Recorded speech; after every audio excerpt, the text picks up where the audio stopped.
अस्सलामुअलैकुम। मेरा नाम है मोहम्मद शादाब और आज एक और वीडियो लेकर हाजिर हुआ हूँ। इस वीडियो के अंदर मैं बात करूँगा कि जो शख्स ये शिकायत करता है कि उसका तावीज़ असर नहीं करता, वो चाहे किसी भी मकसद के लिए लिखता हो, वो चाहे अदावत के लिए लिखा हो या मोहब्बत के लिए लिखा हो या तरक्की के लिए लिखा हो या जादू जिन्नात की काट के लिए लिखा हो, बहरहाल वो नक्श काम नहीं करता। आखिर क्या वजह है, किस वजह से नक्श काम नहीं करता? आमिल को हर एक छोटी छोटी चीज़ पर ध्यान देना चाहिए कि जो वो अमल लिख रहा है या जो वो नक्श तैयार कर रहा है, क्या उसको लिखने का वो वक्त इस वक्त है या नहीं। यानी कि आमिल को साथ का इल्म भी होना चाहिए और साथ के इल्म के साथ साथ उसको ये इल्म भी होना चाहिए कि जो मैं नक्श लिख रहा हूं ये किस तरह से लिखा जाएगा। यानी कि किस तरह का मतलब यह है कि किस रंग से इसको लिखना बेहतर है और कैसा कागज़ इसमें इस्तेमाल होगा।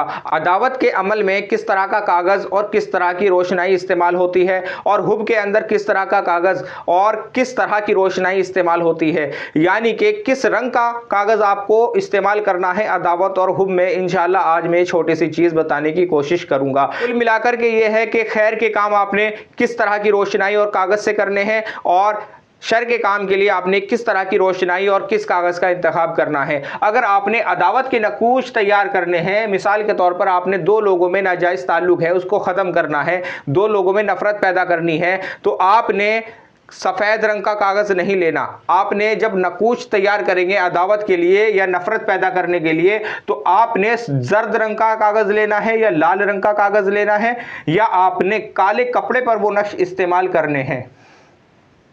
अब इसमें एक बात और मैं आपको बताता चलूं, जब आप लाल कागज़ लेंगे तो आपने रोशनाई किस तरह की इस्तेमाल करनी है। आपने या तो नीली रोशनाई इस्तेमाल करनी है या काली स्याही इस्तेमाल करनी है और इस स्याही को आपने अलग तरीके से भी तैयार कर सकते हैं। मिसाल के तौर पर आप इसमें सिरका भी मिला सकते हैं। सिरका अगर आप इसमें मिलाएंगे तो इसकी तासीर बढ़ जाएगी। जब आप अदावत के या नफ़रत के या बुग़्ज़ के नक्श लिखेंगे तो आप वो लाल कागज़ पर लिखेंगे या जर्द कागज़ पर लिखेंगे। और दूसरी चीज़ यह है कि आपने उसको रोशनाई से लिखना है। रोशनाई मसलन या तो नीली रोशनाई से लिखेंगे या काली स्याही से लिखेंगे। इस तरह से आपने वो अमल तैयार करने हैं। अदावत के नक्श आपने इस तरह से लिखने हैं। और अब बात करते हैं हुब की, यानी कि खैर के काम के लिए आपने किस तरह का कागज़ इस्तेमाल करना है। जब भी आप कोई खैर का काम करेंगे तो आपने सफ़ेद रंग का कागज़ या हरे रंग के कागज़ का इस्तेमाल करना है। सफ़ेद रंग या हरे रंग का कागज़ आप इस्तेमाल करेंगे और इसके अंदर जो रोशनाई आप इस्तेमाल करेंगे ज़ाफ़रान और अर्के गुलाब मिलाकर इस्तेमाल करेंगे।